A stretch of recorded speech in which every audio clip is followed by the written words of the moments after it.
నా పేరు కిలపర్తి అప్పలనాయుడు. మాది కేకోటపడి మండలం కిందాడ పంచాయతీ జోగానపల్లి గ్రామం. ముందుగా పాత్రికేయ మిత్రులందరికీ కూడా ధన్యవాదాలు తెలియజేసుకున్నాం. ఎందుకంటే మేము చేసేటటువంటి ఈ పోరాటంలో మాతో చేయి కలిపి ఫోర్త్ ఎస్టేట్ అనేటటువంటి పదానికి అర్థాన్ని మీరు చూపిస్తూ మాకు సపోర్ట్గా నిలబడటాన్ని మేమందరం కూడా స్వాగతిస్తున్నాం. మీకు ప్రత్యేకమైనటువంటి ధన్యవాదాలు కూడా తెలియజేసుకుంటున్నాం. ఎందుకంటే ఇంచుమించుగా 2 నెలల నుంచి మేము చేస్తున్నటువంటి ఈ పోరాటంలో అంచెలంచెలుగా మా ప్రయత్నాలు మేము చేస్తూ ముందుగా ఎంఆర్ఓ ఆఫీస్కి వెళ్ళాం. ఎంఆర్ఓ ఆఫీస్ నుంచి కలెక్టర్ ఆఫీస్కి వెళ్ళాం. కలెక్టర్ ఆఫీస్ నుంచి రిజిస్ట్రేషన్ సెక్షన్ ఎవరైతే జిల్లా రిజిస్టర్ గారు ఉన్నారో జిల్లా రిజిస్టర్ గారికి చెప్పున్నాం. అలాగే డిఐజీ గారికి కూడా మేము కంప్లైంట్ చేస్తున్నాం. ఇదంతా కూడా దేనికోసం చేస్తూ ఉన్నామంటే ఎవరైతే ఈ భూ కబ్జాలని తనకు ఉండేటటువంటి రాజకీయ పలుకుబడితో ఎవరైతే ఈ భూ కబ్జాలని రికార్డు ట్యాంపరింగ్ చేసి తనకు ఉండేటటువంటి ఈ రాజకీయ పలుకుబడితో చేసినటువంటి ఈ అన్యాక్రాంతం చేసేటటువంటి పరిస్థితులని ఎదిరించాలి. మా భూముల హక్కులు మేము పొందాలి.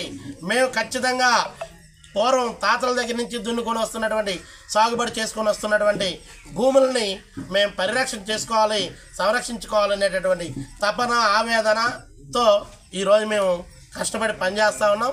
ఏదైతే మా ల్యాండ్ ఉందో 127/10 అనేటటువంటి ల్యాండ్ ఉందో ఎస్ఎఫ్ఏ కాపీలో కిలపర్తి సన్యాసి అండి, అంటే మా నాన్నగారు అలా తాతగారండి. మా నాన్నగారు బండారు అరుణ్ కుమార్ పేరు మీద కూడా కొన్ని లోన్స్ ఉన్నాయి. వాళ్ళ అబ్బాయి పేరు మీద కూడా కొత్తగా క్రైమ్ స్టార్ట్ చేశాడు, బండారు వంశీ అనే పేరు మీద. అది మేము ఆపగలిగాం. అది ఆగిందో లేదో మాకు తెలియదు. చెప్పడం అయితే జరిగింది. కోఆపరేటివ్ బ్యాంకులో 50 లక్షల రూపాయలకి సర్వే నెంబర్ 68(1) నెక్స్ట్ మన 127/10 డాక్యుమెంట్లు పెట్టి 127/10 ఈందండి, ఈంది సైటు. ఆ సైట్ డాక్యుమెంట్స్ పెట్టి ఇప్పుడు 50 లక్షలు లోన్కి వెళ్ళాడండి. దాన్ని మేము వెళ్ళి చెప్పాము. మరి ఆపుతారో లేదో మాకు తెలియదు. ఒకవేళ మీ యొక్క దీంతో కానీ అలా ఆగితే మంచిదే. మాకు దీన్ని మేము ఆల్రెడీ కోర్టు స్టే కూడా తెచ్చాం. దీని గురించి మీరు ఎమ్మెల్యేకి ఏమైనా ఎమ్మెల్యే గారు చెప్పామంటే ఎమ్మెల్యే గారు స్పందించారు బాగానే. ఎమ్మెల్యే గారు దీని మీద వర్క్ కూడా బాగానే చేపిస్తున్నారు. మాకైతే సంతృప్తిగానే ఉన్నాం మేము. దాని మీద మాకు చెప్పారు మాకు. కానీ మాకు వ్యవస్థ మీద నమ్మకం లేదు సార్. మాకు కేవలం అంటే అధికారులు ఎవరైతే ఉన్నారో ఇప్పుడున్న తహసీల్దార్ కానీ, విఆర్ఓ కానీ, ఎంఆర్ఓ కానీ వీళ్ళు చేస్తున్న పని మాకు అంటే ఈ రోజుకి ఇప్పుడు మేము కంప్లీట్ లాస్ట్ మంత్ 9వ తారీఖు మేము స్పందనకి వెళ్ళాం సార్.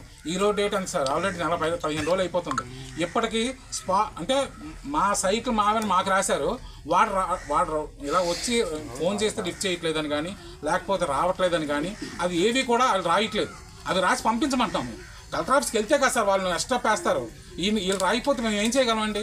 మేము అంతమందితో మాట్లాడతాం. అలాగా సుమారు ఎన్ని కోట్లు స్కామ్ జరిగి ఉంటుంది? ఇది మాకు తెలిసినంత వరకు సార్ ఇప్పటి వరకు 3 కోట్ల రూపాయలు అంటే అధికారికంగా మాకు వచ్చిన లిస్ట్ అయితే 3 కోట్ల రూపాయల వరకు వచ్చింది సార్.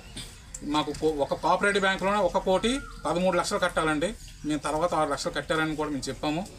అది మరి 6 లక్షలు తగ్గితే తగ్గొచ్చు. కానీ తర్వాత ఈ 25 లక్షల రూపాయలు బీఓబీలో 14 సంవత్సరాల నుంచి వడ్డీ కానీ అసలు కానీ కట్టలేదు. దాని నిమిత్తం 65 లక్షలు ఎంతో అయిందని వాళ్ళు చెప్తున్నారు. అలాగే ఇండియన్ ఓవర్సీస్ బ్యాంకులో వాళ్ళు పేమెంట్ ఫిగర్ చెప్పలేదండి. ఫిగర్ చెప్పలేదు. నెక్స్ట్ నార్త్ ఆర్క్ అనే బ్యాంకులో రీసెంట్గా 294 సర్వే నెంబరు వాళ్ళని బెదిరించాడని బయటికి రావట్లేదు. ఆ సర్వే నెంబర్ మీద వాళ్ళు 45 లక్షలు తీసుకొచ్చాడండి. 45 లక్షలు తీసుకొస్తే బ్యాంకుని సంప్రదించాను. వెళ్ళి సంప్రదిస్తే వాళ్ళు ఏం చెప్తున్నారంటే మాకు డాక్యుమెంట్ ఉంటే చాలు, నువ్వు ఈరోజు ల్యాండ్ మీరంటారు గ్రామకంఠం ల్యాండ్ తీసుకొచ్చి నాకు ఇవ్వు, నేను లోన్ ఇస్తాను అంటున్నాడు ఆయన. మాకు బ్యాంక్ పంచమని ఇచ్చింది అని చెప్తున్నాడు ఆయన. మరి ఎంతవరకు కరెక్ట్ నాకైతే అర్థం కావట్లేదు. అదే ఇప్పుడు అంటే ఈ ప్రభుత్వంలో వీడు రద్దు పొందింది 413 సర్వే నెంబర్లో 70 సెంట్లు వాళ్ళ అక్క పేరు మీద లాలం అర్జునం పేరు మీద పట్టా చేయించాడు గత ప్రభుత్వంలో. ఇప్పుడు పట్టా లేకుండా 10 ఎకరాలు ఆక్యుపేషన్లో ఉన్నాడు. దాంట్లో మైనింగ్ జరుగుతుంది, బాంబులు పేలుస్తున్నారు, రాళ్ళు రోజుకి సుమారు 3 లక్షల రూపాయల వరకు మైనింగ్ జరుగుతుంది. అది వాళ్ళ కుటుంబ సభ్యులతో చేయిస్తున్నాడు తప్ప బయట వాళ్ళు ఎవరు ఇన్వాల్వ్ లేదు, ఇందులో లేదు. వాళ్ళ కుటుంబ సభ్యులే చేస్తున్నారు. సో దీని మీద కూడా కంప్లీట్గా యాక్షన్ తీసుకోవాలని మైనింగ్ శాఖ కూడా మేము ఈ విధంగా మీడియా ద్వారా కంప్లైంట్ చేశారు. లేదండి, మీడియా ద్వారానే ఇస్తున్నాం దీన్ని. అంటే దీని మీద కూడా యాక్షన్ తీసుకోవాలి. ఆ 10 ఎకరాలు కూడా స్వాధీనం చేసుకొని నిరుపేదలు ఎవరైతే ఉన్నారో వాళ్ళకి మాత్రమే ఇవ్వాలి. అంటే నిరుపేదలు ఎవరైతే ఉన్నారో వాళ్ళకే ఇవ్వాలని మా కోరిక. ఇదండి ఫోటో. నేను ఇక్కడ టీడీపీ కార్యకర్తగా ఫస్ట్ నుంచి కూడా నేను టీడీపీ కార్యకర్తగా ఉండి పనిచేసేవాడిని. అతను సర్పంచ్ చేసింది నేనేనండి. సర్పంచ్ చేసి ఎంత బాగా చేసిన తర్వాత మమ్మల్ని అంత బాగా చేశాడు. పంచాయతీ ప్రెసిడెంట్ అయిన 5 నెలల నాడు చెక్ పవర్ ఓడ తీసుకున్నాడండి. పంచాయతీలో డబ్బులే ఓడిసి చెక్ పవర్ తీసుకొని అక్కడి నుంచి ఆ కోంటోల్ భూమి కొంత సైటు కూడా కొంత సైటు అమ్మేసి ఆక్రమించుకొని అది 1 కోటి రూపాయలు అమ్మేసుకున్నాడండి. అప్పుడే పెద్దలందరూ కూడి దాన్ని న్యాయం చేద్దామంటే మనకెందుకు మన ఏం కాదు అని వాళ్ళకున్న ప్రజలందరూ కోంటోలు పోయిన తర్వాత ఇప్పుడు మా సొంత కుటుంబంలో వెళ్తే భూములన్నీ కబ్జా చేసి అప్పులు తెచ్చేసి ఇలా నాన్న సంఖ్య లాగబెట్టేసి అందరినీ ఏడిపిస్తాడండి. ఈ నెల ఒగ్గిస్తే చాలా ప్రమాదం. ఇది ఎలాంటి సరైన శిక్ష విధించి బండారు సత్యనారాయణ మూర్తి గారు మొన్న ఎమ్మెల్యే ఎలక్షన్కి బూడిముత్యాల దగ్గర 10 లక్షలు తెచ్చి ఈయన ఓడించడానికి టీడీపీలో ఉండి దానికి వైసీపీకి ఓట్లు వేయమని పంచిన అర్థం వీడు. అలాంటి వ్యక్తిని ఈరోజు టీడీపీలోనే ఆయన చేసుకోకూడదు. అలాంటి వాడిని బండారు సత్యనారాయణ గారికి అన్యాయం చేశాడు. అలాంటి వాడు ఈరోజు దేనికి కూడా పనిచేయడు. అలాంటి వాడికి సరైన శిక్ష విధించాలని కోరుతున్నాను. నా పేరు అప్పలనాయుడు. నేను కింతాడి పంచాయతీ కేకోటపాడు మండలం జీవనబలం గ్రామానికి చెందిన వాళ్ళం.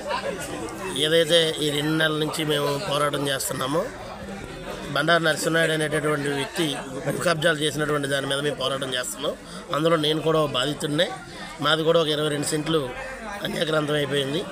ఇది ఏదైతే కింతాడి పంచాయతీకి 60 సంవత్సరాల నుంచి ఆన్లైన్లు అనేవి లేవో దాన్ని క్యాష్ చేసుకొని ఈ నరసింహనాయుడు అనేటటువంటి వాడు మరియు వాళ్ళ కుటుంబ సభ్యులు అందరూ కలిసి బ్యాంకుల్లో లోన్లు తెచ్చుకొని తప్పుడు డాక్యుమెంట్లు సృష్టించి బ్యాంకుల్లో లోన్ పెట్టి వాళ్ళు ఎంజాయ్ చేసేటటువంటి కార్యక్రమంలో మొన్న 2వ నెల 1వ తేదీన ఒక డాక్యుమెంట్ బయటపడింది.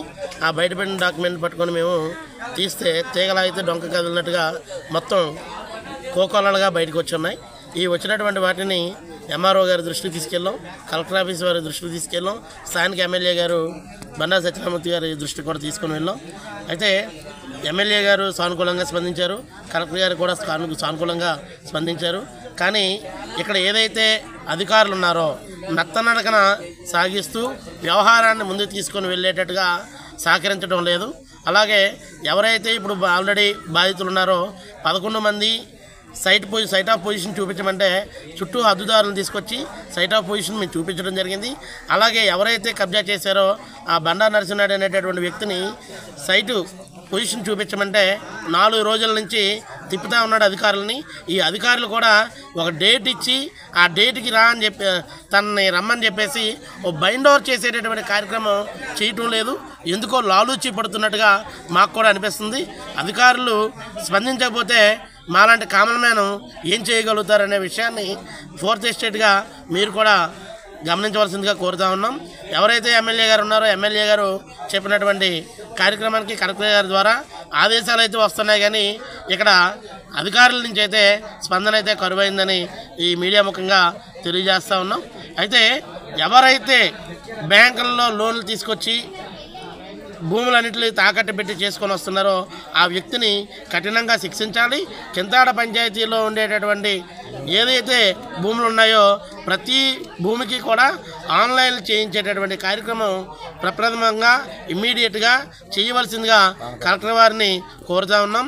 ఎవరైతే కూటమి ప్రభుత్వ నాయకులు ఉన్నారో కూటమి ప్రభుత్వంలో పవన్ కళ్యాణ్ గారు కానీ, లోకేష్ గారు కానీ, చంద్రబాబు నాయుడు గారు కానీ, స్థానిక ఎమ్మెల్యేలు కానీ ఇటువంటి కబ్జాదారులని ఉపేక్షించమని చెప్పేసి చెప్పినటువంటి మాట ఏదైతే ఉందో ఆ మాటని నిలబెట్టుకునేటట్టుగా చేసి మమ్మల్ని ఆ కబంధ హస్తాలు ఎవరైతే కబ్జా చేశారో ఆ కబ్జా చేసినటువంటి వ్యక్తి కబంధ హస్తాల నుంచి బయటికి తీసుకొచ్చి మాకందరికీ కూడా ఊపిరినిస్తారని ఆశపడుతూ మేము ముందు మా తాలూకా బాధని వివరించుకోవడానికి ఈరోజు 4th ఎస్టేట్తో కమ్యూనికేట్ అయినటువంటి పరిస్థితుల్ని గమనించవలసిందిగా కోరుతా ఉన్నాం.